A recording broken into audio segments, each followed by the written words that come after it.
September 17, 2024 புரட்டாசி மாதம் 1ஆம் நாள்.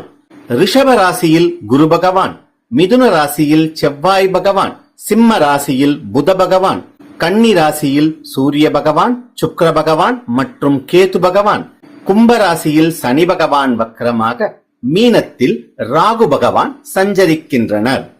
செப்டம்பர் 19, 2024 புரட்டாசி 3ஆம் நாள். புத பகவான் சிம்ம ராசியில் இருந்து கன்னி ராசிக்கு சென்று ஆட்சி மற்றும் உச்சபலம் பெற்று சூரிய பகவான் மற்றும் கேது பகவானுடன் இணைகிறார். மேலும் சுக்கிர பகவான் கன்னி ராசியில் இருந்து துலா ராசிக்கு சென்று ஆட்சி பலம் பெறுகிறார். அக்டோபர் 6, 2024 புரட்டாசி 20